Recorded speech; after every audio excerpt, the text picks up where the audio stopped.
Muy buenas noches para todos. En nuestra segunda sesión sobre lepra para el departamento de Caldas, después de haber analizado toda la clínica de la lepra por parte de la doctora Diana Botello, el día de hoy vamos a analizar la ruta diagnóstica de lepra en Caldas, tratando de hacer un proceso de aterrizar las guías diagnósticas, particularmente las nuevas guías diagnósticas en lepra que nos ofrece el Instituto Nacional de Salud, debido a algunos cambios pues, que se han hecho sobre las técnicas de laboratorio que se deben utilizar en el abordaje inicial.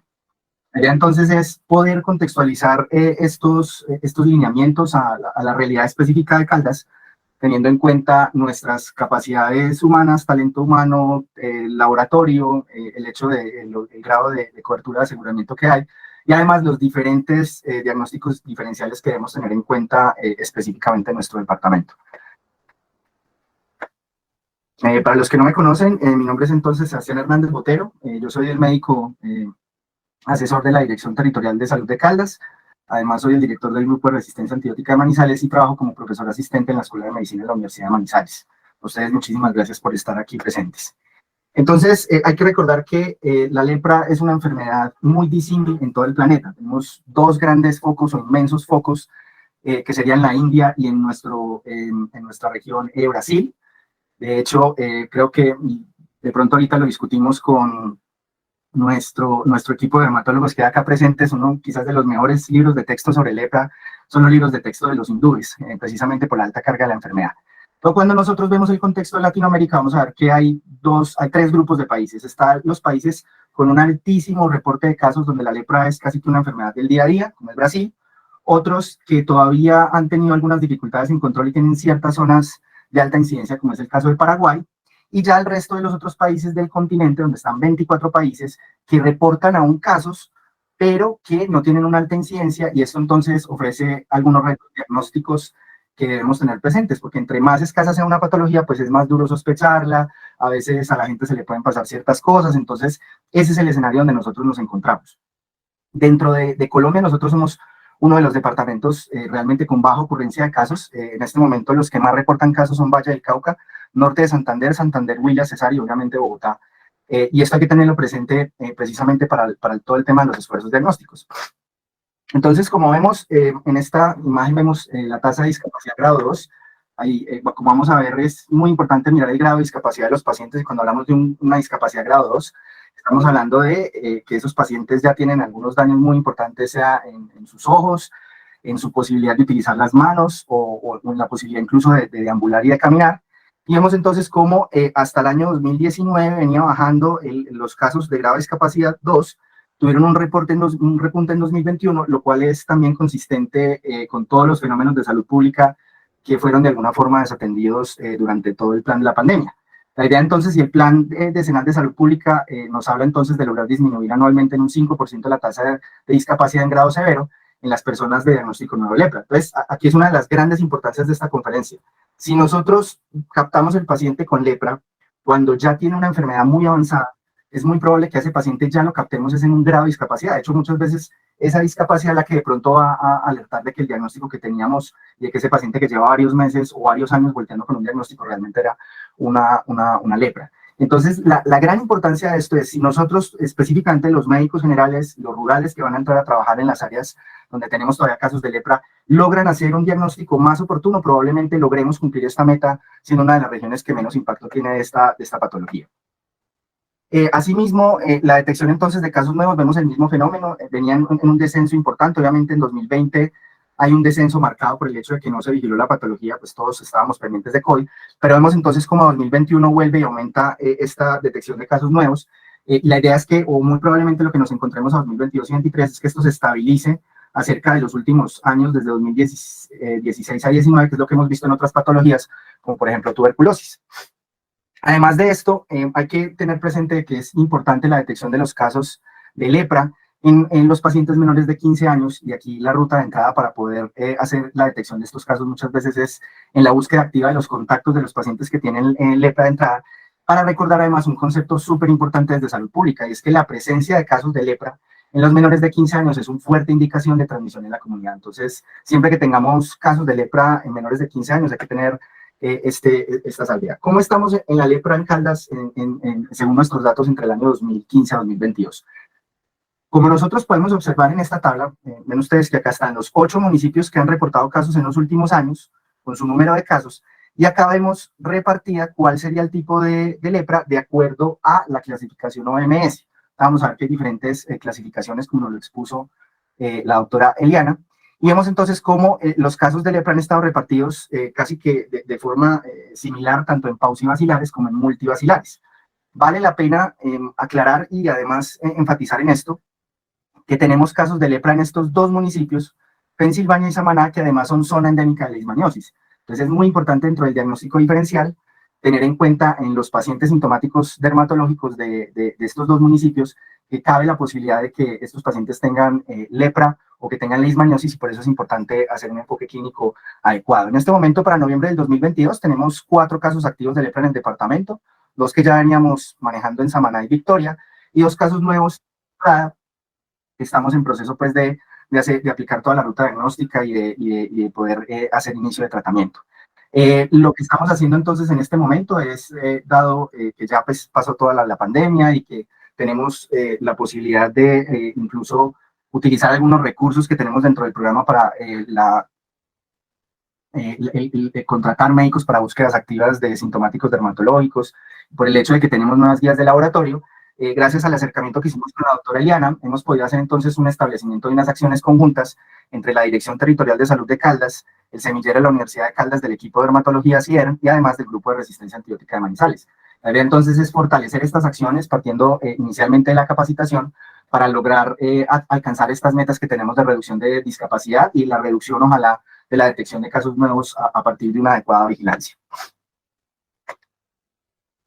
¿Qué características diferenciales tenemos en Caldas? Porque una de las cosas que más hemos aprendido en este proceso después de la pandemia es que no todos los municipios son iguales, no todos los departamentos son iguales, y así entonces tenemos que obrar en este sentido, porque hay que recordar que muchas veces las guías nacionales muchas veces tratan de poner unos lineamientos que sirvan especialmente y que se ajusten muy bien a las zonas donde hay poca capacidad de atención de pacientes, donde no hay la disponibilidad de recursos, para tratar de lograr tener unos mínimos de atención básicos, y esto es lo que se ha venido haciendo en los procesos de laboratorio, que realmente ha sido muy difícil. O sea, incluso fuimos, no voy a decir obviamente el hospital, pero fuimos a uno de los hospitales de tercer nivel de acá en visita técnica hace 6 meses, y a pesar de que los lineamientos nuevos de laboratorio se tenían ya estipulados desde hacía unos meses, no había ninguna noción, por ejemplo, en un hospital de estos de tercer nivel acá en Manizales sobre cómo se deberían implementar y cómo debería ser pues todo el cambio en esos lineamientos. Entonces, lo que arrancamos acá es un proceso arduo que yo creo que nos va a costar por lo menos unos 2 años en lograr adoptar estas nuevas guías, y les digo yo, usted podría decir, uy, profe Sebastián, pero es que eso es mucho tiempo. Es la misma experiencia que hemos tenido con tuberculosis, ha sido una lucha desde el año 2020 en lograr adoptar los nuevos lineamientos. Y esto obviamente el punto central aquí es hacer una capacitación en los sitios donde se necesita y tratar de adaptar esas guías a nuestro contexto, porque como lo habíamos visto, acá tenemos poca carga, ¿sí?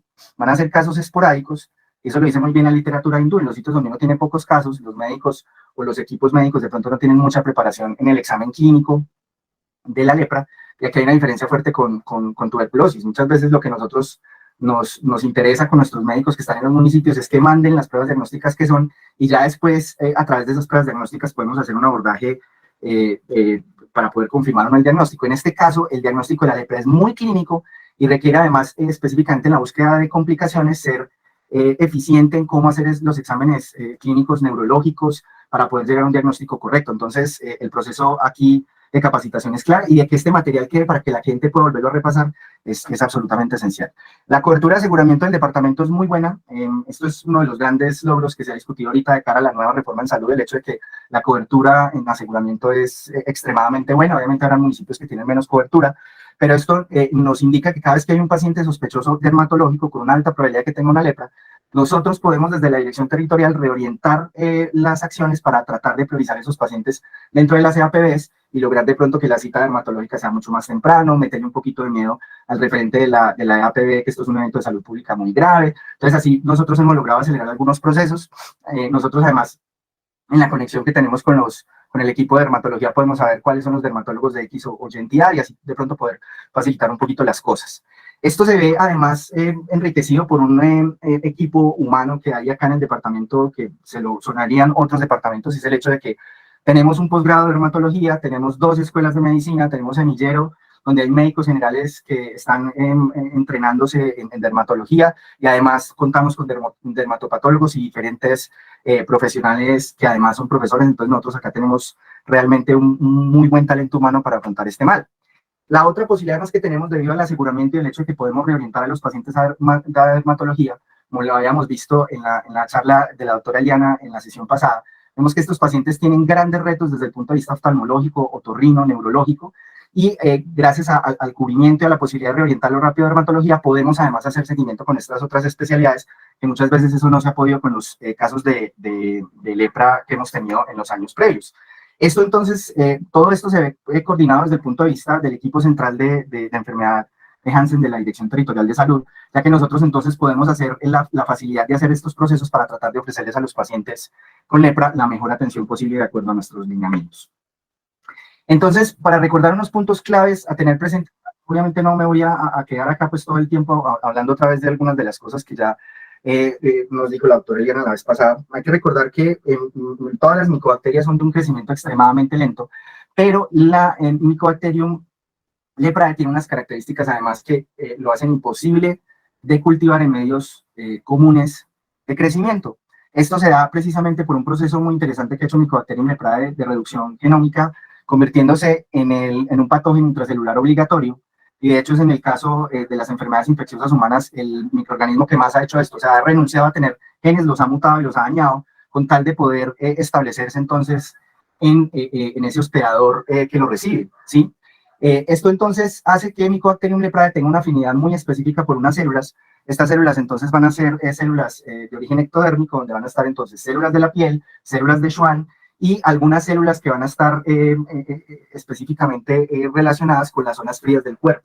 Entonces hay que recordar que hay esta afinidad de las zonas frías del cuerpo, y esto va a ser fundamental para entender, por ejemplo, las manifestaciones de complicaciones oculares en los pacientes, y donde debemos, como médicos generales, tomar esa primera muestra que nos puede empezar a enrutar hacia cuál es el tipo de tuberculosis, de lepra, perdón, que tiene el paciente. Así, entonces, recordamos que la transmisión de esta patología antes no se entendía muy bien. Sabemos que hay unos casos pues extremadamente exóticos de la posibilidad de contagio de lepra por consumo de armadillo, pero en la mayoría de los casos el reservorio humano y de quien va a partir absolutamente todo el proceso de transmisión va a ser de los pacientes que hayan desarrollado lepra, especialmente los pacientes que tienen las formas no tratadas multivacilares, y ellos a través de sus goticas nasales, orales y aerosoles pueden transmitir esta enfermedad a sus contactos estrechos. De hecho, una de las pruebas diagnósticas que salió de los lineamientos es el análisis de la mucosa nasal, donde a veces se podía llegar a un diagnóstico. Esto porque se sacó, porque muchas veces se llegaban a falsos positivos, de acuerdo a algunas actinobacterias, algunos bacilos que no hacen parte pues ni de tuberculosis ni de Hansen, que podían dar resultados falsos positivos y llevar a tratamientos innecesarios. Entonces, debido a que nosotros somos una zona de baja ocurrencia del fenómeno, esta es una prueba diagnóstica que se sacó de los lineamientos, pero eso nos indica precisamente que ahí en la mucosa nasal, en los pacientes que son multivacilares, es donde hay más potencial de transmisión. ¿Qué pasa con esto? Y uno inicialmente cuando hace el enfoque de los contactos, de los casos que tenemos de Hansen, uno se podría preocupar muchísimo a tratar de hacer el tratamiento lo más rápido posible, porque entonces alguien se va a contagiar. Muy seguramente los pacientes contactos alrededor de ese caso muy probablemente ya estuvieron expuestos al bacilo, y la gran ventaja es que apenas inicia el tratamiento, casi que con las primeras dosis del tratamiento inmediatamente se para la transmisión, y ya vamos a ver entonces dentro de la búsqueda activa, que por ahí yo creo que entre nuestros conectados el día de hoy tenemos una médica rural que precisamente mañana va a ir a hacer ese seguimiento de los contactos. Se busca entonces encontrar cuáles son los pacientes que ya tienen la enfermedad establecida, o sea, que fueron un contacto que resultó con enfermedad de Hansen, pero además pues nos va a permitir hacer entonces ese seguimiento a lo largo del tiempo, porque acuérdense que el periodo de incubación de la lepra es extremadamente largo, puede llegar a ser hasta de 2-3 décadas, en promedio puede ser de 3 a 5 años. Entonces, en nosotros es la prioridad dentro de la búsqueda activa lograr identificar los contactos, pero no es como que hacer una medida inmediata va a parar la lepra en esos pacientes, sino que debemos hacer unas acciones que ya vamos a ver, y al mismo tiempo seguir durante mucho tiempo esos pacientes, porque los pacientes más probables donde nos va a resultar la lepra es precisamente en esos casos de contactos expuestos. Así entonces, normalmente los pacientes cuando se exponen a Mycobacterium leprae, la vasta mayoría no se enferman, ¿sí?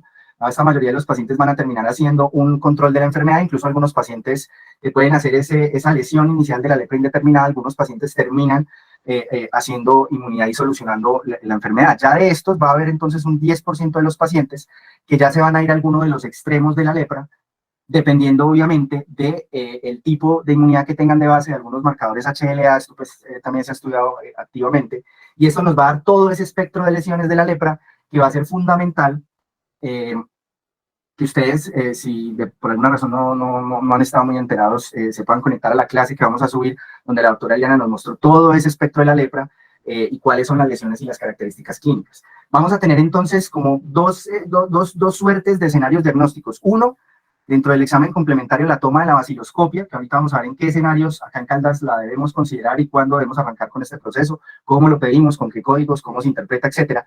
Y ya después, cuando tenemos al paciente ya con una sospecha fuerte de tuberculosis, debemos hacer énfasis en la toma de biopsia, ¿sí? Los lineamientos están diseñados para que uno pueda arrancar de una vez el tratamiento con la toma de vaciloscopia, pero debido a las características de nuestro departamento, ya que podemos enrutar a los pacientes asegurados a que se les haga un diagnóstico adecuado, es mejor hacer la toma de biopsia para no quedarnos simplemente con el diagnóstico de multivacilar, paucivacilar, sino lograr tener un poquito más de aproximación clínica. Eso fue precisamente lo que vimos y es yo creo que este es uno de los temas que la gente le tiene más miedo cuando empieza a estudiar lepra, es encontrar las diferentes características, unas desde la histopatología que pueden ser muy complicadas, viendo los dos extremos de la lepra, además acompañados de todas las formas intermedias que hay y de cómo se analizan desde la histopatología y que además tienen unos fuertes correlatos desde el punto de vista clínico y abordaje. ¿Cuál es el proceso entonces que se ha hecho? Se han ido diseñando unas clasificaciones y la basal, la que vamos a utilizar los médicos generales, y nos vamos a encontrar en primera instancia con ese dermatológico, con ese sintomático dermatológico o ese sintomático del sistema nervioso periférico, es la clasificación de la OMS, que ya ha sido obviamente actualizada, que es la que asumen las guías colombianas actuales. Entonces, esto es precisamente para que vean ustedes la complejidad de esta enfermedad cuando ya se miran todas las características histopatológicas y todo lo que eso conlleva para poder hacer un diagnóstico adecuado. Y por eso es que nosotros como médicos generales tenemos que arrancar primero con el enfoque de la vaciloscopia y rápidamente activar la ruta diagnóstica para que el paciente con sospecha de lepra termine teniendo un diagnóstico completo y no simplemente quedarnos con la vaciloscopia, ¿sí? Entonces, precisamente el proceso que se hizo desde esas clasificaciones iniciales fue lograr llegar a una clasificación que nos permita hacer un abordaje clave para lograr enfocar el tratamiento, ¿sí? ¿Por qué? Porque los pacientes que logramos hacer un diagnóstico de tuberculosis paucivacilar van a tener un tratamiento y los pacientes que tienen tuberculosis lepra multivacilar, lepra, van a tener entonces un tratamiento diferente y que va a durar mucho más tiempo y eso lo vamos a abordar en la siguiente sesión, ¿sí? Entonces, miren ustedes cómo puede cambiar completamente el diagnóstico. Miren, solamente el número de lesiones, tener más troncos afectados o tener en la vaciloscopia positiva, inmediatamente me va a cambiar ese diagnóstico de lepra paucivacilar a lepra multivacilar. Entonces, aquí es donde viene la importancia del enfoque clínico adecuado, porque si no estamos entrenados en hacer adecuadamente este examen inicial, puede que terminemos clasificando un paciente como paucivacilar, pero realmente es un paciente que da signos claros de que es multivacilar. Por eso hay que tratar de correr toda la ruta diagnóstica completa en el paciente sospechoso de lepra. Entonces, básicamente nosotros en Caldas vamos a tener 4 escenarios posibles donde vamos a tener que aplicar la ruta diagnóstica y estos van a ser el paciente sintomático dermatológico, que es como el que uno siempre tiene en mente, los pacientes sintomáticos neurológicos periféricos, porque hay que recordar que muchas veces el paciente puede ir, vea, doctor, tengo esta roncha que lleva años y no se ha solucionado, pero también puede ser el paciente que tiene una manifestación neurológica periférica en manos y pies que no ha tenido todavía una resolución, no se sabe si es una neuritis, qué es lo que pasa. Entonces también hay otro abordaje clave por ese lado. El otro escenario, y que además agradezco mucho a la doctora Eliana que me ayudó muchísimo en cuadrarles este material, es el otro paciente que viene rebotando con diagnósticos, no ha llegado a un diagnóstico satisfactorio, se le hace una biopsia de piel no sospechando tuberculosis y algunos hallazgos son sugestivos de que ahí podría ser una lepra. ¿Qué hacemos entonces con ese hallazgo que parte como tal desde la biopsia? Y finalmente, el otro grupo de pacientes que vamos a estar buscando, y este sí ya es un enfoque más que todo desde la clínica, van a ser los pacientes contacto de los pacientes que ya tienen un diagnóstico de lepra, y esto ya hay unas acciones programáticas muy definidas desde el Instituto Nacional de Salud para poder hacer entonces el enfoque. Hay que recordar entonces que a los pacientes sintomáticos dermatológicos y a los pacientes sintomáticos neurológicos periféricos, a ellos son los que vamos a entrar con la vaciloscopia de piel para ese enfoque inicial con base en la clasificación OMS, que es más sencilla, y ya después poder enrutar al paciente a que se le haga la biopsia y ya se pueda clasificar de forma correcta todo el espectro de la lepra. Y recordar entonces además que dentro de los pacientes contacto, que ya tienen pues un contacto de paciente con lepra, ahí es donde vamos a hacer las acciones de búsqueda activa, que básicamente es un seguimiento prolongado alrededor de los años de aquellos contactos de los pacientes. Entonces, lo primero en Caldas, ¿sí? El primer punto central, y esto es lo que hay que llevarse para la casa, es que la lepra, como es una enfermedad de muy baja ocurrencia, con excepción de nuestros dermatólogos y de nuestros infectólogos, nadie tiene por qué saber qué hacer con estos pacientes, y por eso es que estamos haciendo este proceso. Como ustedes van a ver, es un proceso complejo. Entonces, usted solamente por ponerle cuidado a esta capacitación, usted probablemente no va a estar en toda la capacidad de usted poder enfocar bien un caso. Entonces, lo primero es, ante la sospecha, no se complique. Inmediatamente comuníquese con nosotros en la Dirección Territorial de Salud, para que se queden hasta el final. En la última diapositiva van a estar nuestros contactos, para que nosotros inmediatamente empecemos a orientarlos. Primero, usted si inicialmente tenía una lesión que le parecía sospechosa, pero no alcanzó a hacer todas las acciones que hay que hacer en ese enfoque inicial con el paciente con lepra, vuelva y cite a ese paciente a una nueva cita, para que entonces se le pueda hacer la toma de la vaciloscopia de las lesiones y además la revisión de los signos y síntomas específicos que se requieren enfocados en piel, en ojos y en neurológico. Además, eso nos permite saber si el laboratorio que le va a hacer a usted el servicio de leer la vaciloscopia está capacitado en esto, porque, ojo, la vaciloscopia, uno diría, no, la vaciloscopia de tuberculosis, no, tiene unos cambios muy importantes que si el laboratorio no está en capacidad de hacer esos cambiecillos que hay que hacer allí de la receta, pues, de la vaciloscopia, pues no vamos a poder hacer allí la toma.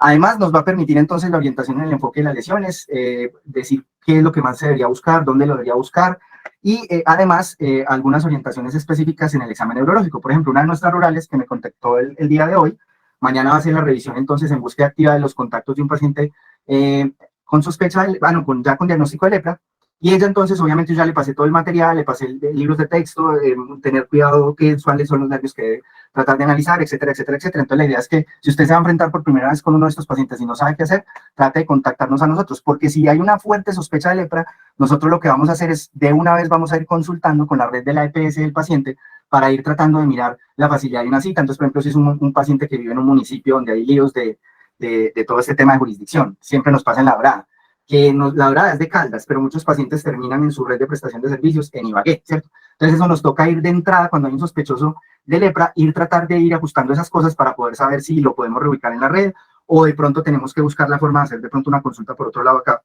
a nivel del departamento de Caldas. Listo. Entonces, ¿qué es un sintomático dermatológico? Es una persona con cualquier, esto está pues copiado y textual de la guía del INS, es una persona con cualquier tipo de lesión cutánea, ¿sí? O sea, no se le tiene que parecer de entrada lepra, ojo con eso, que no es congénita, sea o no sea su motivo de consulta, de larga duración y que no haya respondido a los tratamientos previos, ¿sí? Miren ustedes que esta definición de caso de sintomático dermatológico es extremadamente sensible, entonces obviamente van a haber muchos diagnósticos que no van a caber ahí, ¿listo? ¿Qué es lo más importante? Saber de dónde, siempre lo hemos dicho, en infectología la pregunta más importante es de dónde viene el paciente, porque hay que recordar que tenemos estos 8 municipios donde hemos tenido diagnóstico previo de lepra y ahí es donde es más probable que la encontremos. Entonces nos debe aumentar un poquito el índice de sospecha el hecho de que el paciente con una lesión que no ha mejorado y que lleva largo tiempo sea de alguno de estos 8 municipios, ¿sí? Estos entonces están priorizados para la búsqueda pasiva, que es precisamente lo que estamos haciendo acá, en consulta detectar los sintomáticos dermatológicos y neurológicos periféricos. Y por eso, ahorita, esta tarde hablando con la referente, con la jefe Jamie, vamos a hacer un proceso de capacitación bien fuerte, apoyándonos, de hecho, también del semillero de neurología, ya hablamos con la doctora Daniela Duque, para hacer la capacitación específica de los rurales que van a esos municipios, pues no tan importante en Manizales, porque pues hay mucha posibilidad de captar a los pacientes por todos los especialistas que hay, pero sí especialmente en esos municipios donde tenemos casos y donde es importante saber hacer el examen físico en particular, ¿sí? Entonces siempre alto grado de sospecha por este lado. Entonces recordar que tenemos 8 municipios con lepra, recordar además que los pacientes que vengan de Pensilvania y Samaná deben tener la doble sospecha de leishmaniosis y de lepra, recordando obviamente que en la zona del Magdalena Medio Caldense, donde están no solamente los municipios de Pensilvania y Samaná, sino que también está Marquetalia, Pácora. John, ¿cuál me falta? ¿Cuáles son las áreas ahí de Leishmania, los 6? Pues del oriente, Sonora, Casia y cerca de Pensilvania y Samaná hasta Marquetalia, Victoria. Eso serían entonces los... Entonces, ¿qué pasa en esto? John, más o menos, ¿cuántos casos de leishmania tenemos en promedio en esta zona al año? Pues generalmente el departamento reporta entre 150 y 260 casos anuales, dependiendo pues de temporada de lluvias o no, pero es el promedio. Exactamente, entonces miren de su ustedes cómo rango. en estas zonas de sospecha de leishmaniasis en el oriente de Caldas, vamos a tener cientos de casos. Entonces, obviamente, la primera sospecha siempre va a ser descartar leishmaniasis, pero una vez, y acuérdense que ustedes siempre pueden apoyarse del doctor John Echeverry para mirar cuál es la ruta diagnóstica, analizar el contexto clínico del paciente, si sí es realmente un sospechoso de leishmaniosis. Recordar que si se hace ese descarte de esa leishmaniosis, una de las patologías, especialmente en Pensilvania y Samana, que debemos tener ahí pendientes es obviamente la posibilidad de lepra. Y hay que recordar además que, aunque no es un fenómeno tan frecuente y también son casos muy esporádicos, hay que recordar que también debemos hacer el diferencial con las micosis subcutáneas, tratar de indagar si en las lesiones hubo un antecedente de trauma previo a la aparición de las lesiones cutáneas. Lo otro también tratar de mirar si de pronto la clínica nos indica que se vaya por una lesión específica, recordar entonces el amplio diagnóstico diferencial del síndrome verrucoso tropical, donde obviamente está la leishmaniasis, donde también está lepra, pero también está la cromomucosis, que ya han habido casos obviamente reportados, la presencia de pronto de una lesión tumoral fija, donde se observen fístulas, la salida de gránulos y compromiso óseo, sospechar misetoma, y las lesiones acompañadas de linfangitis, donde debemos sospechar fuertemente esporotricosis y leishmaniosis. ¿Sí? Entonces hay que recordar que en Caldas también tenemos estas patologías y es bueno, si la clínica nos indica, tratar de hacer un diagnóstico diferencial más amplio.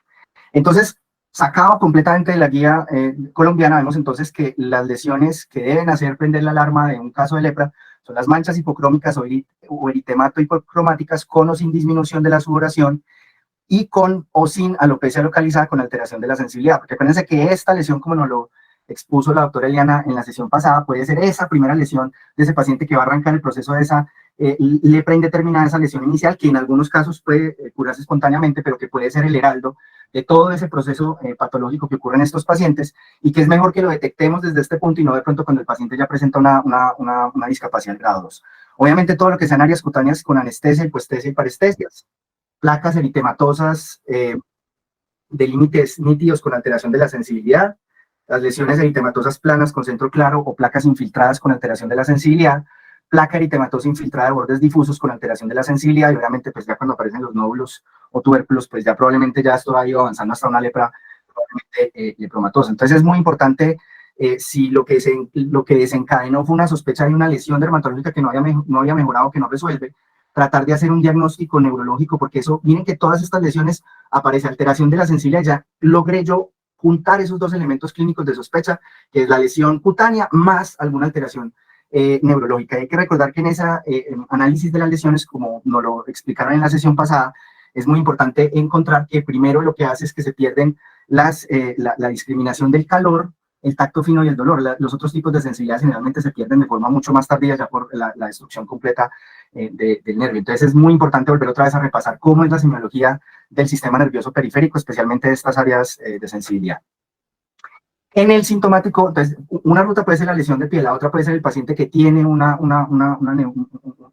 neuropatía. Entonces, ¿qué nos debe hacer sospechar a los pacientes con lepra? Los pacientes que tienen una mononeuropatía única o una mononeuropatía múltiple. Hay que recordar que hay una diferencia con la polineuropatía, donde ya uno tiene entonces unas lesiones ya en cambio bilaterales, donde hay compromiso ya entonces de varios nervios en ambos pies, casi que formando pues una insensibilidad o alguna alteración pues ya alrededor de toda la piel de los pies, ¿sí? Entonces siempre que se tengan mononeuropatías únicas en los municipios donde estamos priorizados, inmediatamente me debería a mí hacer sospechar entonces la posibilidad de una lepra. Punto o tip clave del examen físico es tratar de detectar el engrosamiento de los nervios, que es uno de los signos, y lo curioso es que estos nervios, ¿cuáles son? Son justamente los nervios que están más externos, o están más exteriores, más cerca de la piel, y por lo tanto están expuestos a temperaturas más bajas, y allí entonces, pues básicamente esas células de Schwann van a ser pues casi que los caldos de cultivo para Mycobacterium leprae. Y entonces en ese paciente que digo, con la sospecha por el lado de los nervios, lo que debemos hacer es tratar de tocar esos nervios y además tratar de buscar las lesiones dermatológicas, que sería entonces lo que vimos en la diapositiva pasada, ¿sí? Vuelvo y me refiero al texto de dermatología de lepra de la India, es dentro de los libros de texto que encontré de lepra, el más actualizado. Esta es la versión 2017, son 800 páginas solo de lepra, tiene todo, pues absolutamente todo lo que uno esperaría encontrar de la enfermedad, y trae un capítulo que es el capítulo 17, los que de pronto quieran el libro, me pueden escribir y yo se los regalo con muchísimo gusto, donde está precisamente toda la exploración de todos los nervios que se deberían analizar en el paciente con sospecha de lepra. ¿Listo? El otro escenario donde nos podríamos encontrar de pronto la posibilidad de una lepra son los pacientes que le reportan una biopsia que se hizo para otra cosa y tiene hallazgos sugestivos de lepra. Entonces, ¿esto por qué ocurre? Ya nos pasó en 2 ocasiones en los últimos 2 meses. Entonces, debido a la baja ocurrencia de la lepra en nuestro medio, es posible que los pacientes lleven meses siendo sintomáticos dermatológicos. Muchos de estos pacientes son llevados a biopsia donde el patólogo, ante los hallazgos indirectos en las tinciones convencionales, conceptúa que se debería descartar una lepra, ¿sí? Entonces, ahí pueden ocurrir 2 escenarios posibles en Caldas, pues como tal. Uno es que inicialmente en Nubo no había nada de sospecha diagnóstica de lepra, y como no había ninguna sospecha diagnóstica de lepra ni se solicitó tinciones especiales para lepra, en la histopatología el patólogo pone, hay la sospecha de lepra y estos hallazgos indirectos, y no se sugiere, por ejemplo, hacer una tinción especial. Ya vamos a ver cuál es esa tinción especial, pero pues nadie se hace responsable de eso, ¿sí? Así nos ha pasado a nosotros. Entonces, en caso de que esto normalmente le va a llegar a las referentes inicialmente de salud pública que manejan tuberculosis y lepra, entonces inmediatamente ellos se contactan con nosotros todas asustadas que no saben qué es esa tinción. Entonces ahí lo que nosotros hacemos, y en esto le mando yo un abrazo gigantesco a Eliana que nos orientó en este punto, es que al ustedes contactarnos a nosotros, lo que nosotros hacemos con la EAPB es tramitar una nueva orden con las tinciones necesarias que se hacen sobre la misma biopsia. O sea, no hay necesidad de tomarle un paciente, imagínense la dificultad a veces estos pacientes que viven tan lejano, de volver a hacer una biopsia nueva, no, sobre el material que ya hay de histopatología se hacen las tinciones especiales. El otro escenario es que ya se haya solicitado una biopsia sospechando de entrada lepra, ¿sí? Y la recomendación entonces para los médicos, si de pronto el médico fue un médico general o un internista o un pediatra que solicitó la biopsia de pronto pensando entre los diferenciales en lepra, es importante hacer la aclaración allí de por favor realizar la tinción de fitefaraco sobre el material de la biopsia según hallazgos. Entonces, por favor, los médicos, sáquenle pantallacito a esta, ¿sí? Porque acuérdense que los códigos CUPS a uno le solucionan la vida, de pronto no se los vuelven a dar al EPS. Entonces, ¿qué nos orientó la doctora Eliana en este sentido, sí? Cuando hay la sospecha o toca, pues, hacer ya la solicitud de la histopatología, ya pensando bien en lepra, entonces se pide estudio de coloración de histoquímica en biopsia con este código CUPS y se pone escribir, pues, uno escribe favor realizar la tinción de fitefaraco. Que entre otras cosas que la tinción de fitefaraco ya hay algunas modificaciones, es a una tinción histológica como una tinción con hematoxilina, se le pone de fondo una tinción de BK, ¿sí? Es como si estuvieran las dos, está la tinción de BK para ver los bacilos, pero además está la hematoxilina para de fondo ver cómo son las estructuras celulares, los núcleos, etcétera. Eso es más o menos el sentido de esta histoquímica. Se deben pedir estos códigos CUPS, el estudio de coloración de histoquímica en biopsia y el estudio de coloración básico en biopsia, y escribir siempre dónde se tomaron las muestras y la impresión diagnóstica y solicitar, si hay la sospecha de lepra de entrada, solicitar la tinción de fitefaraco.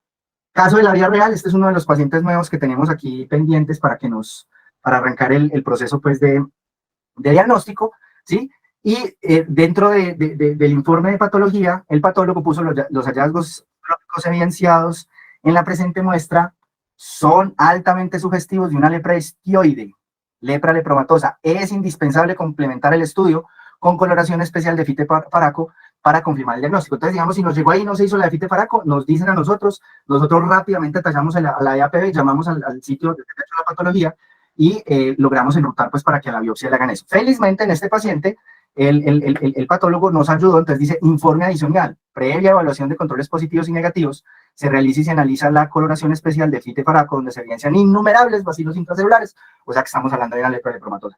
Este paciente llevaba 8 meses rebotando entre médicos y era un problema, pues, les adelanto un paciente de la Dorada, entonces consultó en Bogotá, consultó en Ibagué, consultó allá en La Dorada, nadie le dio diagnóstico y finalmente este diagnóstico se le hizo en Medellín, ¿sí? Entonces ya estamos pues en el proceso de que lo vea ya dermatología para ya arrancar entonces todo el proceso de la ruta diagnóstica. Entonces, ¿qué es lo que nos trae a nosotros de nuevo la guía del Instituto Nacional de Salud del 2021? Es hacer la vaciloscopia de lepra, ¿sí?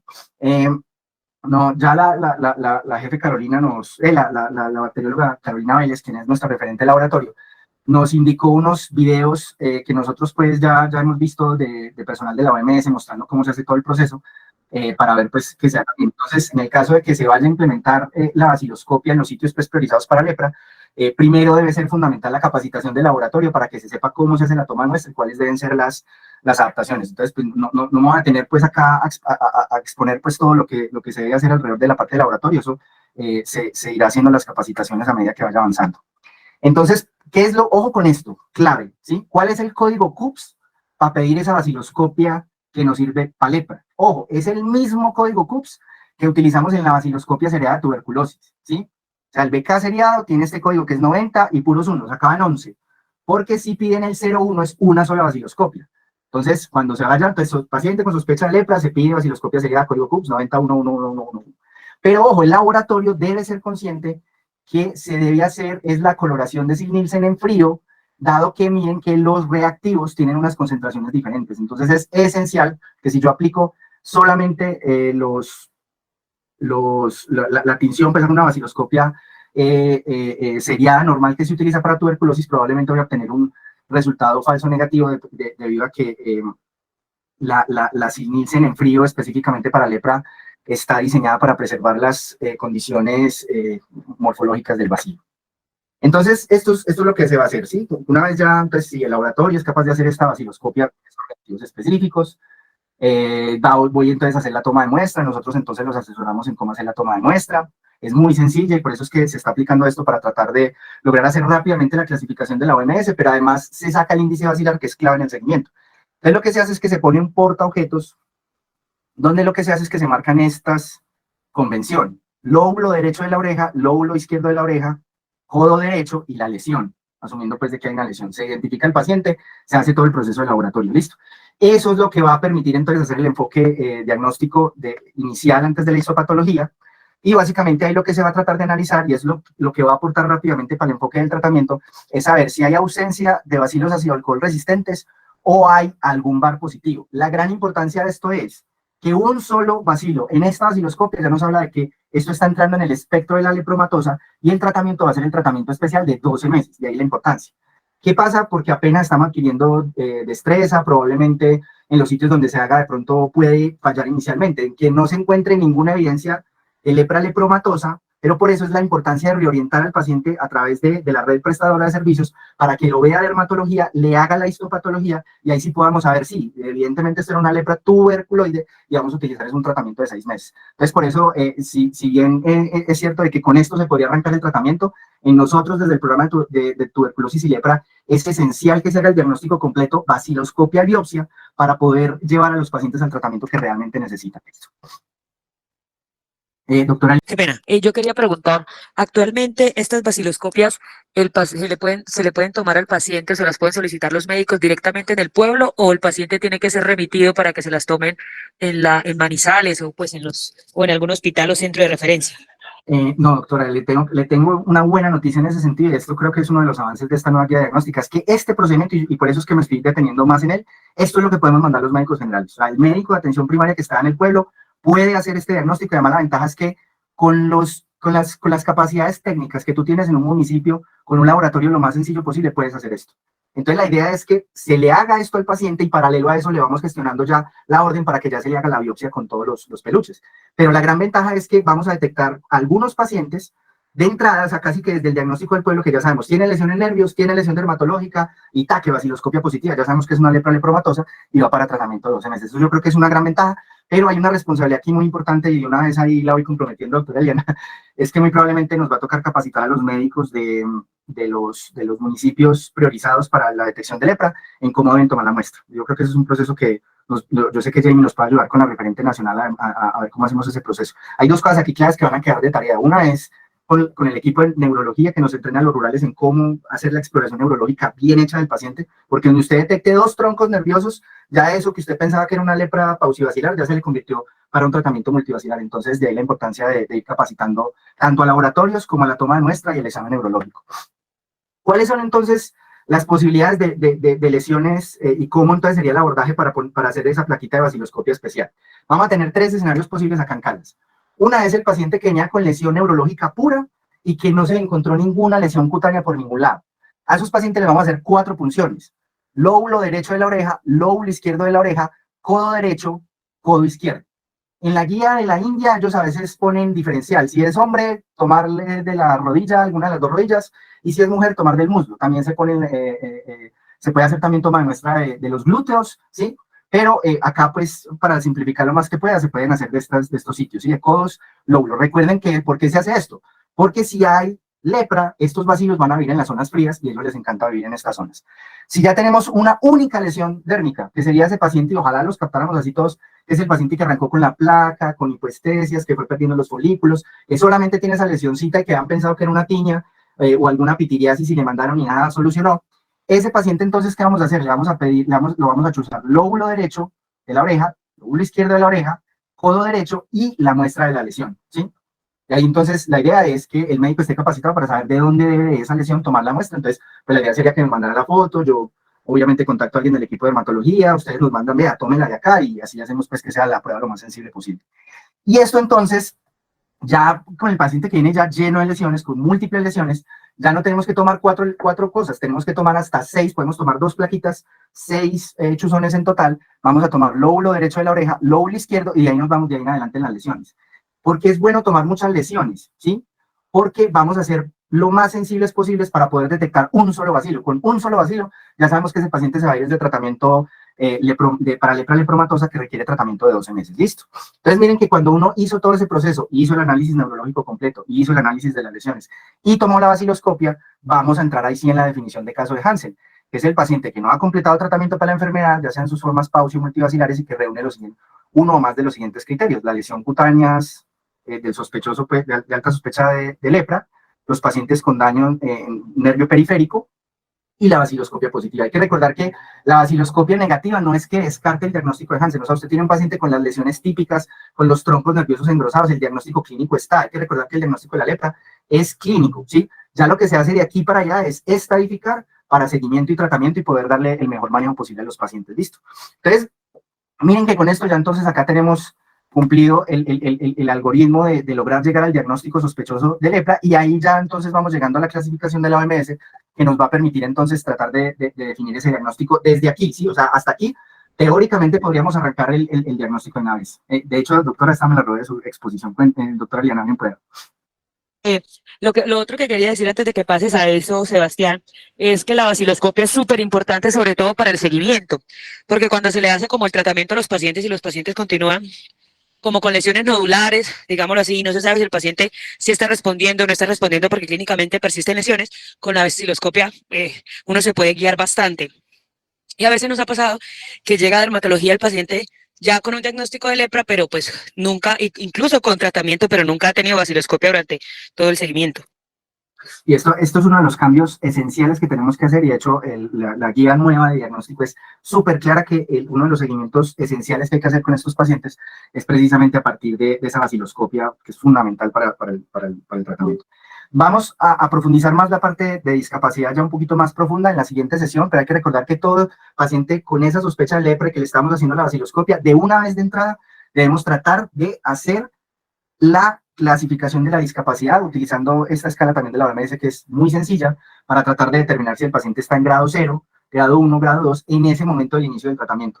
Eso es desde el punto de vista de la medicina general. Miren que es extremadamente sencilla. Ya obviamente cuando logramos derivar al paciente ya al especialista, ya se va a poder ver más la granularidad de los diferentes tipos de discapacidad, que incluso caen hasta elementos centrales, por ejemplo, en otorrino, en neurología, que de pronto no caen en esta clasificación, pero que es importante ya en el manejo especializado, ¿sí? Entonces, ¿por qué es vital entonces la clasificación? Eso lo vamos a ver en la siguiente sesión. Tratamiento para la paucivacilar es solo 6 meses, ¿sí? Y tiene unos medicamentos, eso lo vamos a revisar en la siguiente sesión, y la multivacilar ya va a ser un tratamiento por 1 año, y va a tener entonces otras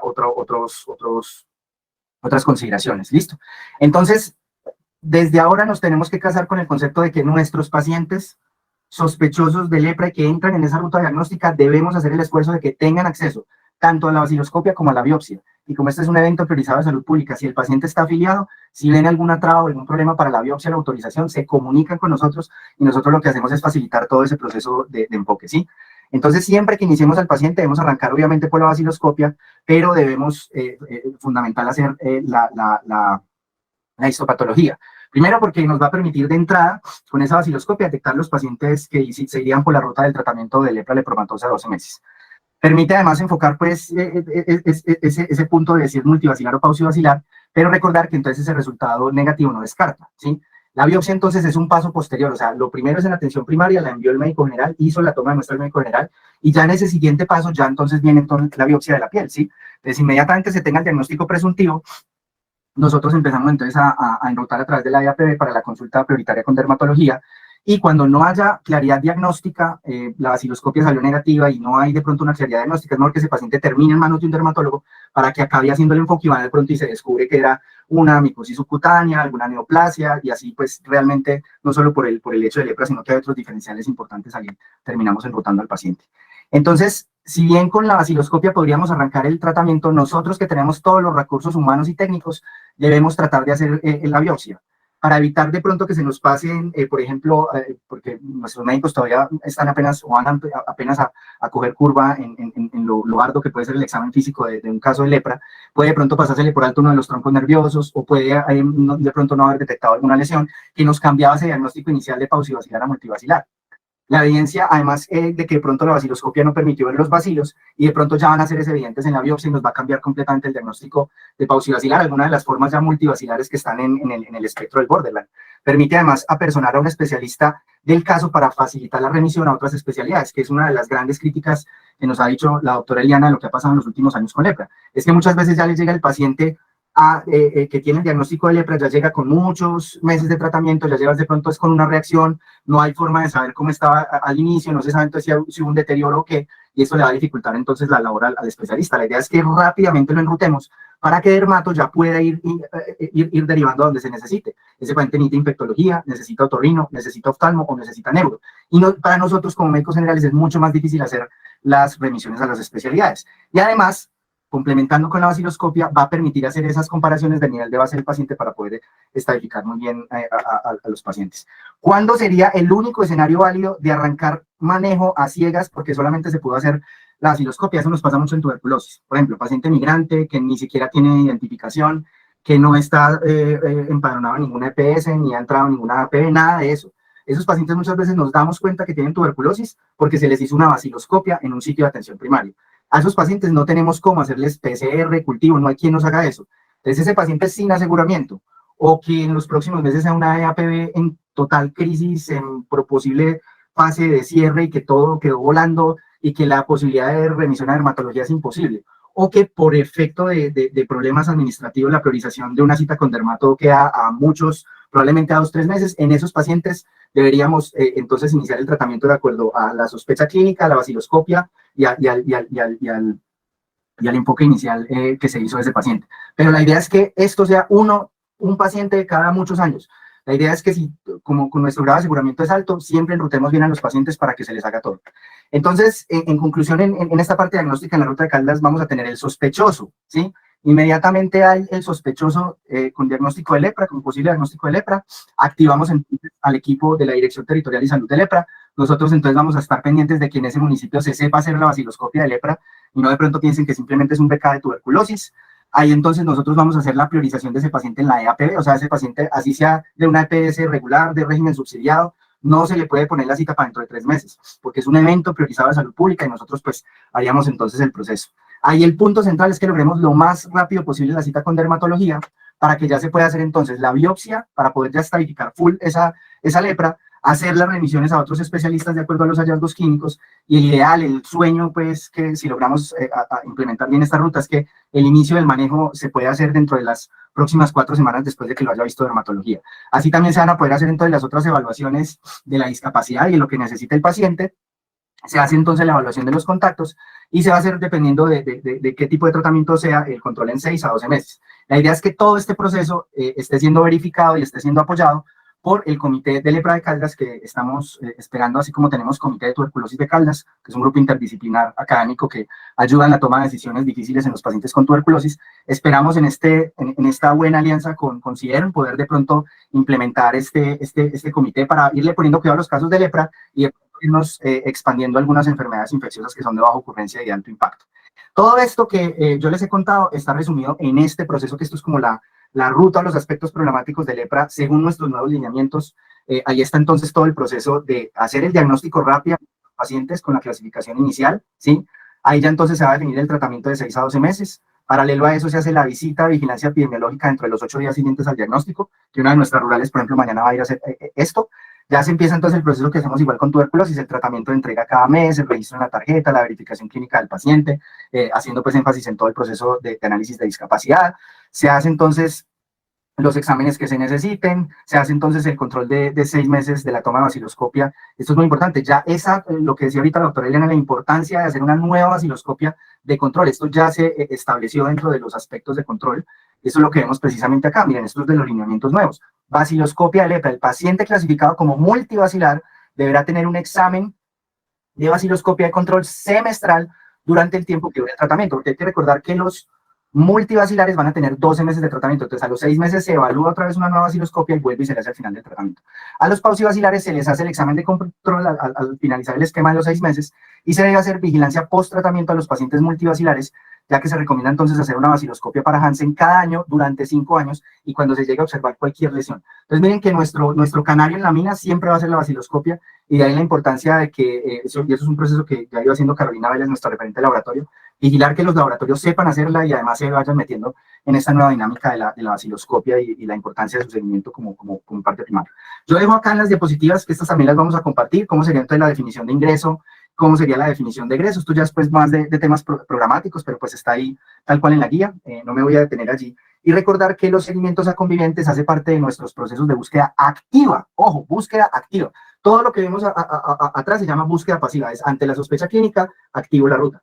Pero en los acompañantes y contactos de los pacientes que tienen relación con estos pacientes de lepra, recuerden ustedes que muy probablemente en el momento en que hagamos los diagnósticos, esos pacientes ya se han expuesto al bacilo y probablemente se han infectado. Entonces, lo más importante de esto es hacer un seguimiento de esos contactos durante mucho tiempo y hacerles una educación muy importante a esos pacientes para que esos acompañantes sepan, vea, si en tanto tiempo me llega a aparecer una lesión o algo, inmediatamente tengo que ir a decir, vea, yo soy un contacto de lepra y mire, tengo estas lesiones. Entonces, ese seguimiento no es simplemente como, listo, 1 año de tratamiento o 6 meses de tratamiento, chao, me olvido de los acompañantes, hay que hacer todo este proceso de la recolección adicional de los pacientes, qué factores de riesgo tienen, la identificación de esos convivientes. Ahí la jefe Jamie, por ejemplo, cada uno de los pacientes tiene en el Excel todos los convivientes de ese caso, la identificación de los factores, el examen completo. Miren que en estos pacientes, a menos que tengan hallazgos clínicos, a ellos es que realizarles inicialmente el examen completo. El que tenga lesiones se le hace la vaciloscopia.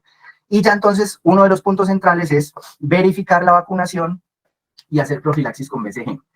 Esto de la vacunación de la BCG es clave, ¿sí? Los convivientes que ya tengan cicatriz con BCG, se les aplica una sola dosis a los mayores de 5 años, los de 5 años están todavía cubiertos por la BCG, y los que no tienen cicatriz de BCG, no se sabe si se les puso, no se sabe si no hicieron reacción, a ellos se les debe poner dos aplicaciones, una primera dosis, y ya después se les pone una posterior. No se debe poner en mujeres en gestación, y alguien me podría preguntar, Sebas, ¿será que de pronto vamos a implementar la quimioprofilaxis con rifampicina? Y la respuesta es sí, pero los lineamientos para esa quimioprofilaxis en lepra van a venir el año entrante. Ya nos dijo la referente, eso es uno de los chismes que le contó a la jefe Jamie, que vamos a tener la posibilidad no solamente de proteger a los convivientes con BCG, sino que además vamos a poder hacer quimioprofilaxis a algunos pacientes de alto riesgo con la rifampicina específicamente para este programa. Yo creo que eso es una de las grandes adiciones importantes.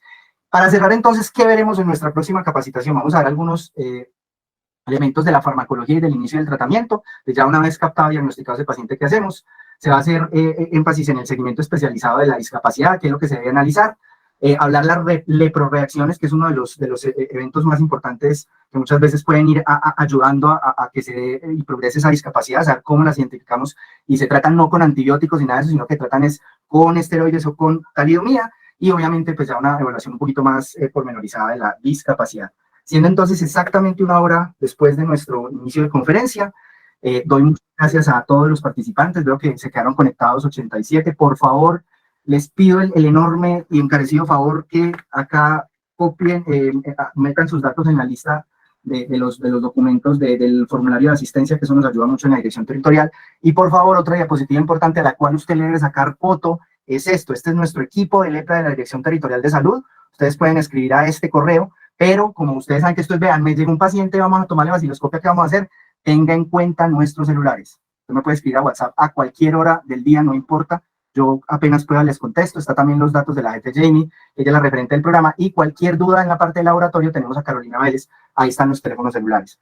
A ustedes por su atención, muchísimas gracias, y abrimos entonces el micrófono para dudas, para correcciones, para comentarios. Johan, hola, ¿cómo estás? Hola Qué Julia. pena, Adriana Zamudio. Bueno, yo soy dermatóloga y estoy aquí en Neiva. Entonces, resulta que, digamos, esta semana precisamente tuve un caso de un paciente con una lepra lepromatosa que había recibido tratamiento hasta el año pasado, ¿cierto? Entonces, este paciente, digamos que ya luego se quedó sin EPS, él siguió con talidomía, que no pudimos aclarar muy bien porque no tenía historia clínica, y la última dosis que recibió fue hace 2 meses, se quedó sin EPS y resulta que hace un mes empezó como con unas lesiones en la piel, esas placas difusas, induradas, no dolorosas, y además tenía pues como unos nódulos ahí en el brazo izquierdo, unas fases leonina, pues que eso no se le va a quitar a pesar del tratamiento, la madarosis. Me llegó con una baciloscopia de una crucecita y entonces cuando yo lo vi, bueno, yo dije, esto es una lepra lepromatosa, pero digamos que por esas lesiones en la piel asociaba que hacía 15 días había tenido como fiebre, malestar, de hecho hizo como un edema en el testículo, entonces yo dije, ¿será que hizo una leproreacción? Y en el examen neurológico tenía una atrofia de la eminencia tenar, ¿cierto? Entonces era pues como el cuadro clínico. A mí de una pues se me prendieron como las alarmas, pero me entró mucha duda porque yo no supe realmente dónde direccionar a ese paciente. Realmente aquí pues como que mis preguntas son varias. Una, si ya tiene la baciloscopia con una crucecita, en ese caso, pues obviamente yo le ordené la biopsia, ¿cierto? Que yo creo que ese paso pues estuvo como acertado. Ya entendí pues gracias a tu exposición que hay que ordenarle la tinción de FIT de faraco para pues como poder comprobar y obviamente con los otros hallazgos que me digan si esa lepra que tiene es una leproreacción o es pues como tal una, pues la lepra como tal, pero si tiene algún otro tipo que no se haya sospechado. Pero en ese caso entonces yo como dermatóloga tengo que iniciarle el tratamiento como tal o debo direccionarlo con infectología y un grupo donde este paciente tenga una atención multidisciplinaria. Doctora Adriana, muchísimas gracias por su pregunta. Además, un caso muy complicado que estoy seguro que ese va a ser un caso muy común. Nosotros tenemos, por ejemplo, un paciente con una situación similar donde parecía que había un diagnóstico previo de lepra, pero es de estos pacientes que son súper andariegos y todavía ni siquiera estaba en la base de datos de la EAPB a la cual le pertenecía. Entonces, apenas vamos a hacer ese proceso de lograr asentar a ese paciente para que haya un equipo que lo pueda analizar, ¿sí? Entonces, ahí hay unas grandes dificultades. De hecho, eso fue lo que nos obligó a crear el equipo de tuberculosis, el comité de tuberculosis, porque había pacientes, así como tú lo estás mencionando, de pacientes que están como en un área gris de aseguramiento, y entonces uno no sabe a dónde derivarlos, o puede que la EAPB les diga, no, es que acá no hay forma de que esto lo vea infectología. Entonces, en este momento todavía nosotros no tenemos equipo de lepra, pues acá interdisciplinar. Eso es un proceso que vamos apenas a hacer el establecimiento en los próximos meses. Entonces, la importancia allí es que tú me dices, ¿dónde es que tienes ese paciente? ¿En qué municipio? Aquí en Neiva, pero él es de una vereda. Neiva pues es una ciudad del Huila, que es donde yo estoy ahorita trabajando, y Ujú. pues realmente, digamos que hace 4 días lo vi, entonces como que está súper, me cayó como anillo al dedo todo eso de la capacitación en lepra, pues porque yo de verdad quiero que mi paciente tenga, digamos, no me demore con él, es un paciente pues que es vulnerable, ¿cierto? Socialmente, entonces como darle la mejor atención y lo más rápido posible. Como tú dijiste, es un mes de ventana para que el paciente reciba tratamiento. Entonces, lo ideal es eso, o sea, como montarle la biopsia, pero en ese caso, pues hablé con un amigo infectólogo y me dijo, lo ideal en ese caso es que lo manejes con un infectólogo porque tú sola no tienes por qué estar manejando ese paciente.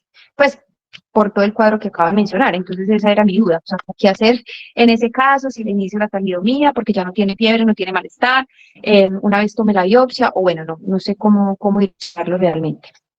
Y sería muy importante de pronto reorientarlo a través de infectología, y yo creo que podríamos hacer la labor, doctora Adriana. ¿Usted anotó mi contacto?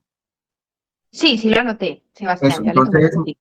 mañana, por favor, te comunicas conmigo vía WhatsApp después de las 9 de la mañana y miramos con nuestros infectólogos de acá de Caldas a ver que te reoriente a un infectólogo de Neiva que te pueda ver rápidamente el paciente, o por lo menos que tú tengas el contacto, le comentes el caso, te guíe de pronto en alguna consideración, porque una gran ventaja que tienes es que como ya viste la evidencia que hay bacilos en esa baciloscopia, tú ya sabes que el tratamiento se va a ir por el lado de la lepra lepromatosa. Entonces, cuando hables con infectología, muy probablemente vas a poder arrancar el tratamiento lo más rápido posible y ya se miraría pronto con el aseguramiento del paciente si lo puede ver ese infectólogo o qué se haría con él. Pero yo creo que sería clave que pudieras hablar con algún infectólogo de Neiva. Yo trato de mañana de conseguirte, yo hago parte también de la Asociación Colombiana de Infectología y yo te podría ayudar en ese punto. ¿Listo?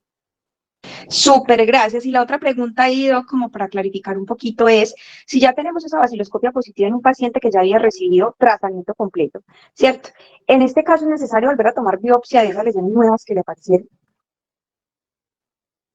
Yo esa pregunta sí me encantaría pasársela o a la doctora Julia o a la doctora Eliana, porque creo que en caso de que ya uno tuvo esa experiencia del retratamiento, a mí me parecería que sería muy importante hacer la biopsia, pero no sé de pronto la doctora Julia, y una vez para que ella nos diga su pregunta o su comentario, yo creo que ya la adecuada para responder a esa pregunta. Hola Sebastián, buenas noches, qué bueno saludarte y hola a todos, espero que estén muy bien. Es Jamie tu nombre, ¿cierto? Adriana. No, Adriana. Sí, mira, en ese caso sí, yo sí te recomiendo que le tomes la muestra más con lo que estás sospechando y que estoy de acuerdo que posiblemente sea una leproreacción, entonces es muy importante que tomes la biopsia. Hay pacientes que responden parcialmente al tratamiento y vamos a encontrar todavía restos de bacilos, eso también nos puede ayudar a definir cosas en el tratamiento además de la baciloscopia, pero es muy importante que aclares acá si tienes una reacción leprótica o no, entonces la biopsia está completamente indicada. Y muchas gracias. Sebas y Eliana, pues yo además quería felicitarlos y de verdad que agradecerles por la iniciativa de montar para el departamento este programa de lepra que yo creo que a nosotros hace mucho rato nos hacía mucha falta. Nosotros estamos lejos en el departamento, por lo menos hablo por mí, de ser expertos en la materia porque pues aquí no tenemos mucha casuística, como mostraste en las cifras, pues en 13, 15 casos y uno no los logra ver todos, uno ve 2, 3, 4 al año, que no es tanto. En el Federico Lleras en Bogotá se dedican a ver lepra y ellos son tal vez en el país quien más experiencia tiene, pero nosotros en realidad no tenemos tanta y yo creo que estamos de acuerdo, si los dermatólogos me corregirán o me dirán si están de acuerdo o no, que nosotros posiblemente también, incluso como dermatólogos, se nos pasan las lepras y posiblemente es una enfermedad que está subdiagnosticada todavía en la región. Nosotros, los dermatólogos, creo yo que necesitamos capacitación en la semiología de neuro y los neuros en la semiología de dermato, porque también se nos pueden pasar a nosotros las lepras neurales puras o a ellos cuando llegan con una neuropatía periférica, no saber los neuros tampoco muy bien cómo orientar el examen físico dermatológico, qué lesión es sugestiva, qué lesión no es sugestiva. Entonces a mí me parece clave la formación de este grupo y pues uno primero felicitarlos.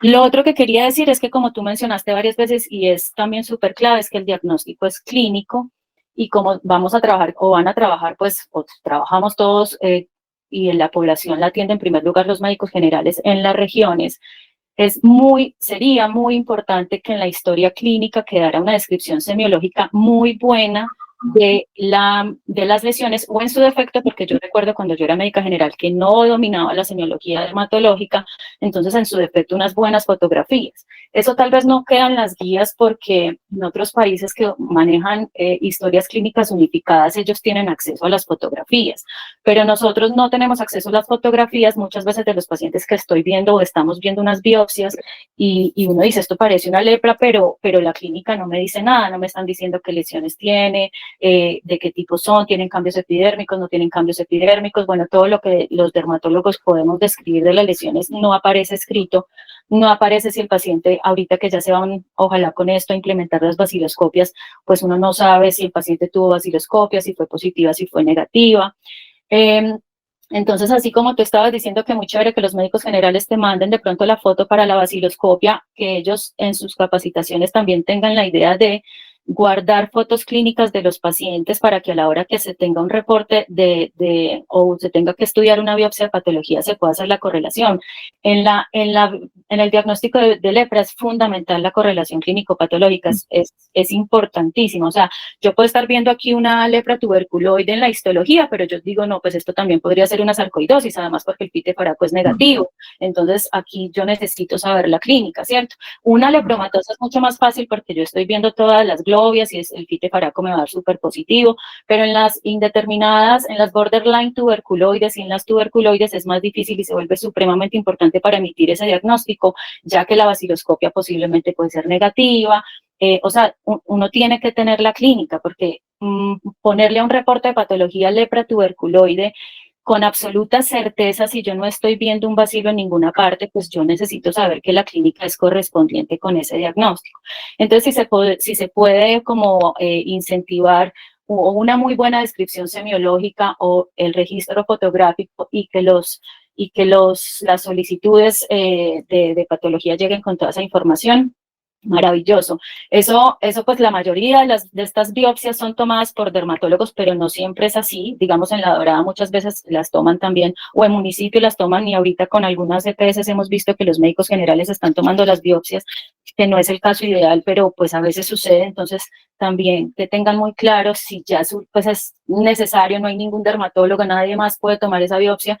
¿Cómo se toma una biopsia de lepra? Una biopsia de lepra tiene que ser amplia, tiene que ser profunda hasta el tejido celular subcutáneo, tiene que ser una elipse. Si llega con diagnóstico con sospecha de lepra, pues yo le voy a hacer el FIT de Faraco, o uno solicita el FIT de Faraco. Pero si llega como tú dices, si a veces llega sin ningún diagnóstico claro, entonces uno empieza a patinar. O muchas veces uno ve simplemente un granuloma, entonces al granuloma yo tengo que pedirle Grocod, PAS, ZN, FITE, y se suben los costos, y muchas veces eso se ahorraría con una buena, digamos, historia clínica. Entonces, como ideas para tener en cuenta, como para toda esta capacitación a los médicos, si por ahí alguna cosa sirve, dejar eso. Y la otra era una pregunta, Sebas, pues yo sé que aquí no están en las guías y esto, pero la facilidad en casos difíciles de tener PCR para Mycobacterium tuberculosis, y para todo, y para Leishmania, y para todo por acá. ¿Cómo la ves? Pues es que, de hecho, en la sesión pasada, y ahorita voy y le chuto otra vez la pelota a John, que nos acompaña. De hecho, precisamente en ese enfoque a veces donde uno podría, porque por alguna razón no hubo una certeza, y yo creo que Julia alguna vez, vos y yo tomándonos un café, me mencionabas que a veces cuando en la forma en que se ha tomado la biopsia y todo eso, no se podía ver nada de Leishmania allí, y era importantísimo la implementación de la prueba PCR, y John nos pegó la hemos molestado al doctor John muchas veces con eso también. Sí, pero pues John nos pegó, como favor por fuera de Manizales, entonces pues esas vueltas se complican. sí, exacto. Esa es una gran dificultad que tenemos, y son dos PCRs que serían clave poder implementar bien, que sería la de Leishmania y obviamente la PCR de pronto de lepra. La guía de la India, por ejemplo, es el librote. Ojo que ahí les dejé. Ay, yo quiero el libro. Dropbox. Mira, Julia, ahí tú ves que dice Dropbox, ahí está en el libro. Qué hijo de madre el libro tan bueno, pero brutalísimo, ¿sí? No, Y precisamente habla ahí de la implementación. Dice, hombre, esta prueba de PCR sirve mucho en estas regiones de la India donde no tenemos equipos de lepra con tanta experiencia. Es que esta gente coge unos equipos de lepra que solo con vaciloscopio y con clínica tienen sensibilidades y especificidades por encima del 95%. Entonces, pues es una cosa que nosotros no vamos a tener. Yo creo que el proceso de PCR de lepra y de Leishmania puede ser algo que se dé posterior, además porque generalmente son ensayos que hay que montar. La gran ventaja que tuvimos con tuberculosis es que son de estas pruebas de cassettes, GeneXpert, ¿cierto? Aniplex, que son plataformas cerradas donde eso ya viene montado. Entonces eso tiene una dificultad importante, y yo la verdad no veo en los próximos 2 o 3 años que se pueda implementar eso. El compromiso fuerte, y tú lo dices muy bien, de que no se puede quedar solamente la histopatología, es nosotros estamos creando este material para que les quede a los rurales en los canales de YouTube y lo puedan ver fácilmente, pero también vamos a hacer como una especie de capacitaciones específicas en examen neurológico, examen dermatológico, cómo hacer esa parte de ese proceso y que eso quede claro, y que cada vez que nos lleguen rurales nuevos, especialmente a estos 8 municipios, tengan una capacitación específica en eso. O sea, aparte de toda la labor que hacemos, pues, que yo les enseño tuberculosis, yo les enseño Leishmania, necesitamos esa capacitación específica para tratar de mejorar lo que te llega a ti como dermatopatóloga. Obviamente estás muy invitada a ser parte de nuestro. No, sí, ya te iba a decir, y le iba a decir a Eliana, y yo sabía, pues, o sea, yo sabía que me iba a entusiasmar. Entonces, si me invitan, muchas gracias. Sebas, y si de una biopsia que sea sospechosa de lepra, y bueno, yo pues normalmente uno con los dermatólogos, los que somos de aquí, de la escuela, pues uno los llama, presentamos el caso, nosotros nos reunimos en los ateneos y vemos los casos, pero a veces vienen de personas pues del municipio o del departamento, pero que yo no conozco. De pronto te puedo molestar a ver si se puede lograr hacer ahí la conexión para que nos muestren, pues para que al menos nos den datos clínicos, porque es que llegan sin datos clínicos y entonces uno queda perdido. Pues, sí, ojalá con unos días de anticipación. Tú me pasas, sí. Incluso no necesariamente tiene que ser cosas de lepra, de infecto, no, tienen un caso de un municipio, y lo bueno es que nosotros a través de los referentes, y lo bueno, también una ventaja pues aquí entre nos, es que la mayoría de los rurales que en este momento tenemos en el departamento son ex estudiantes de nosotros. Entonces la conexión es muy fácil. Si tú te embalas con algo, me escribes y yo te levanto los datos de ese paciente, o que el médico de pronto pase algún reporte de lo que vio. Yo me comprometo. Dale, sí, gracias. Me con el grupo, gracias, me encanta. Ahí lo que podemos hacer, una de las cosas que podemos hacer como para resolver eso, pues, o para ir resolviendo eso, es como se intenta o la idea es capacitarnos todos, es que cuando tengamos un paciente con estas sospechas clínicas, pues le tomemos fotografías del celular del paciente o del nuestro y enviársela al correo del paciente y siempre decirle al paciente que las imprima y que las debe llevar a cada consulta donde él esté y así el médico que lo revise no se las pida mostrárselas, porque de esa manera por lo menos tenemos una ayuda visual de cómo eran inicialmente esas lesiones. Si el paciente no tiene celular, las tomamos nosotros y se las enviamos por correo. Pero me parece que esa puede ser una ayuda muy buena y práctica, dado que pues no se puede subir O que el fotos a paciente ningún las lado. tenga en su WhatsApp, uno se las toma y se las manda al WhatsApp o algo, porque para que impriman a color con buena resolución, pues puede ser difícil, pero sí, muy bueno que se implemente también lo de la fotografía, es que es súper importante. Sí, de hecho, por ejemplo, en tuberculosis, yo me sueño cuando el otro año ya los médicos me manden las fotos de las placas, porque eso es casi que es como esa vaciloscopia, o muchos meses de tratamiento o poquitos. Le doy la palabra además al doctor Jonathan Quintero, hermano. Saludos, Chino, qué bueno tenerlo por acá. Muchas gracias, Evas. Pues estoy muy bien, muy contento de esta iniciativa. Estoy contento porque uno siempre se sentía muy solo con este tema y me imagino si uno se siente solo, el médico general perdido. ¿Sí me entiende? Entonces, hermano, no, los felicito. Muy buen enfoque, muy buena forma. Y es como yo les decía, hablábamos de la PCR y ahorita hemos podido tener un contacto, un acercamiento con el laboratorio Colcan, que ese laboratorio tiene varias sedes y en la ciudad de Cali, incluso de biopsias, de bloques, nos está tomando PCRs para tuberculosis, ¿cierto? Entonces es una otra iniciativa buena también, pues por supuesto este vacilo no se puede pues cultivar, sí, desafortunadamente, pero yo pienso que el fuerte, tiene que entrenar muy bien el personal de bacteriología, ¿sí? ¿Por qué? Porque nosotros tenemos serias deficiencias, incluso para una dermatofitosis, ¿sí? Un tema de estos que se necesita un entrenamiento, ser muy juiciosos, ser muy metódicos, pues es muy sensible, ¿cierto? Porque pues primero es una patología que es muy poco frecuente, pero yo estoy seguro que está subdiagnosticada, ¿sí? Y en nuestro departamento, digamos que con la época post-pandemia, que mucha gente volvió a entrar en el margen de la pobreza, ¿sí? Esos son tipos de enfermedades que por supuesto la disminución de la parte nutricional, y reingreso a los márgenes de pobreza. Entonces esto va a tener como un punto en el aumento y va a ser como algo reemergente, podría decirse. Hoy por hoy necesitamos también saber mucho y enfocarnos en la parte de sociología. Miren que yo hoy, por ejemplo, tenemos pacientes hoy tuve una niña con no es tuberculosis, es una tuberculosis, pero está multidrogoresistente y no tiene más de un año. Ya tenía 3 tratamientos y estos pacientes son de comunidades indígenas. Con las comunidades indígenas es muy complicado muchas veces, pero sí tendríamos que enfocarnos y meter a alguien y a los rurales, concientizarlos de que, pues, por supuesto, son personas completamente con una cosmogonía distinta y bueno, pero tenemos que acercarlos cada vez más a la ciencia, llevarles, por así decirlo, a la luz, ¿sí? Yo sé que es difícil, pero pues tenemos que hacerlo y el trabajo se tiene que hacer. Esta niña está en restablecimiento de derecho y le tomé la biopsia de una escrófula, ¿sí? Para determinar multidrogoresistencia. Entonces es complicado. Les voy a decir que el diagnóstico en la parte neurológica también es muy importante. Yo en este momento les estoy dando lepra neural pura a los residentes de medicina interna, que me las pongan, porque eso casi no se los exponen a ellos y ellos tampoco dicen, doctor, yo no sabía que eso había lepra neural pura. Y sí existe. Y muchas veces no resulta ser tan pura. Nosotros tenemos con la doctora Julia, tuvimos un casito del paciente que incluso lo presentamos en una discusión, en un caso clínico de congreso, un paciente que se quemaba manos y pies, llegaba ampollado al hospital. Y yo sospechándoles que porfiria, y finalmente yo le hice una biopsia, pero resulta que Julia después le hizo un fitefaraco y resultó siendo una lepra, ¿sí?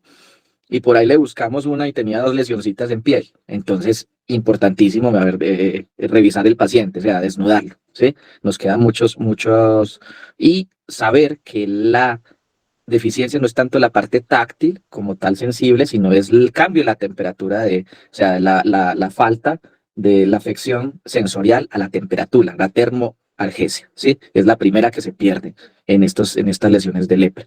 Y en cuanto a la parte de la toma de la biopsia, es muy importante saber que la biopsia debe ser un sacabocado, ojalá profundo, ojalá sea de 6 milímetros, ¿sí? Del borde anular, ¿sí? Del borde anular de la lesión. listo. Entonces eso sí es importante para mandar y solicitar de una vez la atención de fitefaraco. Esas eran como las apreciaciones y con mucho gusto lo que necesiten para toma de biopsias.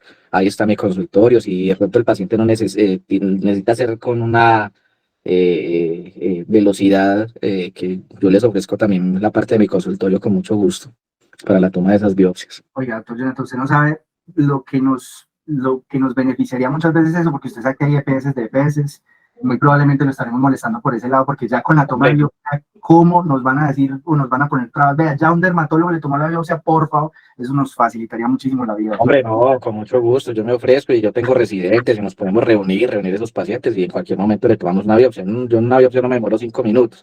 Igual se hace un cobro simbólico, pero pues hombre, si eso es por la robustecer el conocimiento, hombre, no, ¿cómo así? Con todo gusto. Sí, el caso que comentaron de Neiva, pues generalmente, pues no sé qué opinas, pero si hay persistencia de índice basilar mayor a 0 y hay clínica sospechosa, pues habría que extender el tratamiento. No sé qué opinan los expertos sobre la extensión del tratamiento, que es lo que se ha recomendado pues hasta hace poco. Y digamos que si ya, a pesar de que se extienda el tratamiento, persista sintomatología, persista bacteriología positiva, pues hay que empezar a sospechar ya resistencia médica, que no es poco común. Sí, ahí sería importante considerar eso de la extensión del tratamiento, pero sí es muy bueno que miremos la posibilidad de que rápidamente un infectólogo allá en Neiva se haga cargo también del caso para que vaya ayudando a la doctora Diana. Yo creo que serían los dos pasos ahí claves.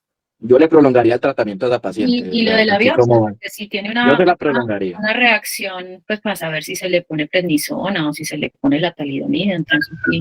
Sí. Hola, yo creo que de pronto sería muy interesante si pudiéramos ver las foticos luego, porque realmente es un caso de libro, o sea, uno lo ve y es impresionante, y pues creo que es muy interesante pues también como para evaluar el montón de, digamos, vertientes que uno podría tomar en este caso, porque pues por la clínica y por todo el cuadro tal y como se los conté, pues uno podría decir que es una leprorreacción, que es una reactivación, que es una recidiva, que, o sea, podría ser muchas las opciones, entonces yo creo que podría ser muy, pues como muy interesante, no sé qué opinas. Adriana, hay algo que se llama un Comité Nacional de Lepra. Ellos se reúnen una vez al mes, una vez cada 2 meses, no recuerdo muy bien. La doctora Catherine Rodríguez te puede compartir el contacto, o la doctora, o el doctor Sebastián o Jamie, para que tú les escribas un correo, tú les cuentas del caso, ellos se comunican contigo.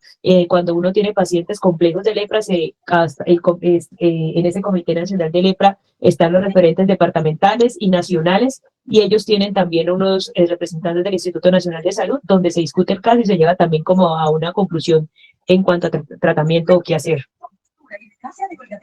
Ay, súper, muchas Doctora gracias. Diana, buenas noches. Mi nombre es Jamie Paola, soy la referente del departamento de Caldas. Ahí está mi contacto. Si quieres, mañana pues nos contactamos y me cuentas pues el casito. Y yo te paso el contacto también de la referente nacional de la doctora Castro. Y hablamos de una vez con la referente también del Huila para que la contextualicemos un poquitico acerca de eso y ya pues poderle brindar la atención oportuna a este usuario y miramos con aseguramiento desde allá.